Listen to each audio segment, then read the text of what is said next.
of New Zealand was listening to this interview, I'm sure they're not, you'd actually be talking to 3.5 million programmers, all of whom probably think they can do the job as well, if not better than you.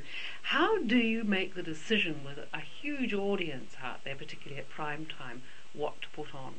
Well, we have a team of programmers, and what we're trying to do is to satisfy a broad audience over our 2 channels. It'd be nice if we had 3 channels. We could then be totally compatible programming, complementary programming. But with 2 channels, we try and make our 2 channels complementary. In other words, the Simpsons viewer doesn't like Coronation Street, generally, we find.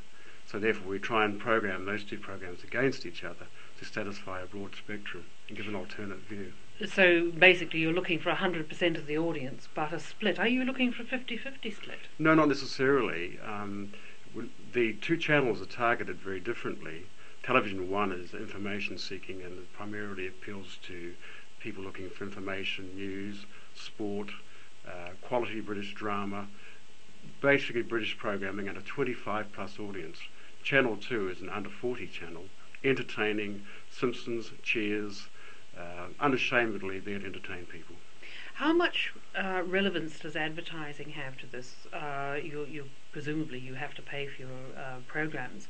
If you find that a program, say a British program that you like and know is quality, is not rating, does it come off because it isn't attracting the advertising? Generally we try and find a place for it in the schedule where it can still be viewed by a significant audience, but still allows us in the remainder part of the schedule to earn the dollars to pay for programming. So really ratings are very important when it comes to prime time in particular. Well, ratings are a gauge of what people are watching, but I must say from a programming point of view, what we're trying to do is provide programs that people enjoy, and some programs will be enjoyed by much more people than other programs, but still it's our duty, and we try to provide some minority programming as well. Let me give you a present. Let me say I'm about to start a channel tomorrow that has no advertising on it and is completely funded, so you don't have to worry about where you're getting the money from. What would you put on? What would be your ultimate programming for that channel? For me personally? Yes, for you personally. For me personally. We want to get inside the soul of John McCready here. Well, what John McCready likes to watch is British drama, certainly news, a lot of sport. I don't like game shows. If you took Friday night, I have a conflict. My wife and I, like typical family, sit down and she wants to watch Love Hurts, which I like very much. They also like Mobile Sport on TV3, but the majority rules and we vote for Love Hurts. So you'd basically have drama and sport and information. So you're a TV1 viewer. I am a TV1 viewer, but there's certain programs on Channel 2 which I love. I love LA Law. Increasingly, as over the past year, we've changed the programming on 2, and it's now appealing to a broader audience. And I find myself more and more, for my own personal viewing, turning to Channel 2. Do you have conflicts when you are programming? If you particularly dislike a program but decide it will probably rate, will you put it on?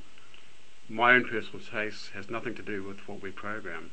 We have a team of programmers which program for our viewers, and our own personal tastes are totally irrelevant. How can you get past that, though? How can you decide to put something on if, say, all 3 of you sit down and say, God, this is a terrible program, we hate it? How can you decide to put it on, even if you know that it's rated overseas? Well, it's our job to try and find out what the public like, and we spend a lot of time talking to New Zealand viewers. We interview over 1,000 viewers each month, and we talk to them about programming and what we're doing, and we try to get a feedback.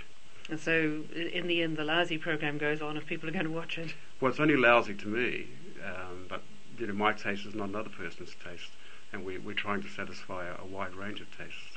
Thank you very much. Okay.